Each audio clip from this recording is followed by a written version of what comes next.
नमस्कार दोस्तों, मैं आपका दोस्त अंकित फिर लेके आया हूँ आपके लिए एक और बेहतरीन डरावनी कहानी।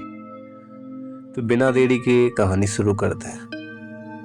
मैं पहले ही बता दूं, ये कोई मनगढ़ंत कहानी नहीं, ये एक सच्ची घटना पर आधारित है, जो घटना मेरे चाचा के साथ घटी थी। तो कहानी शुरू करते हैं। मेरा नाम है मनीष वर्मा और मैं एक छत्तीसगढ़ के बलौदा बाजार जिले का रहने वाला हूँ। आज मैं आपको मेरे चाचा के साथ घटी एक सच्ची घटना के बारे में बताने जा रहा हूँ। उन दिनों मेरे चाचा घर वालों के साथ गांव में ही रहते थे। एक बार ऐसा हुआ कि वहां नवरात्रि का समय था। गांव में रामलीला होती थी और मेरे दादा रामलीला में हारमोनियम बजाने का काम करते थे। एक दिन मेरे चाचा भी उनके साथ रामलीला देखने चले गए। रात में रामलीला खत्म होते होते 1-1:30 बज गए।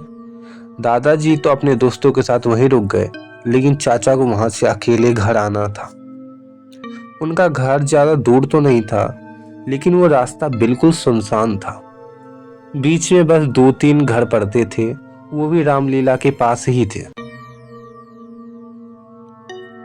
वहीं रास्ते में एक बरगद का पेड़ भी था, जिसके साथ में एक सकरा रास्ता, जिसे गांव में कोलकी कहते हैं। अब चाचा अकेले अकेले वहां से जा रहे थे। कुछ दूर जाने के बाद जब वही बरगद का पेड़ आया, तो उसके पास रास्ते के बीच में कोई बैठा हुआ उनको दिखाई दिया।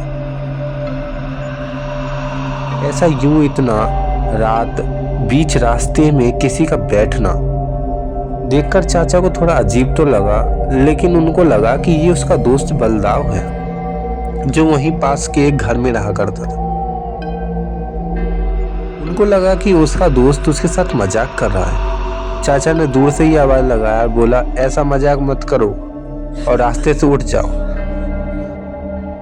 लेकिन उनके बहुत आवाज लगाने के बाद भी वह कोई उत्तर नहीं दे रहा था। लेकिन उनके बहुत आवाज लगाने के बाद भी जो कोई भी था वहां से उठ नहीं रहा था। अंधेरे में उसका चेहरा तो दिखाई नहीं दे रहा था और वह उसकी तरफ पीठ करके बैठा था। फिर चाचा उसके पास गए और मजाक में ही उसे धक्का देकर पलटा दिया। बोला, बलदाव इतने रात को मुझे डराने के लिए यहाँ क्यों बैठा है? कुछ बोल भी नहीं रहा, लेकिन असल में वो उनका दोस्त बलदाव नहीं था। वो एक मसान था जो उस बरगद के पेड़ पे रहता था। तभी वो मसान वहां से उठकर उसने चाचा को कई बार उठाकर पटका। चाचा ने उसका चेहरा भी देखा, जो बहुत ही खौफनाक था। लेकिन चाचा किसी तरह भगवान का नाम लेते हुए वहां से भाग के अपने घर पहुंच गए और बिना किसी को कुछ बताए चुपचाप सो गए। लेकिन अगली सुबह उन्होंने यह बात सबको बताई।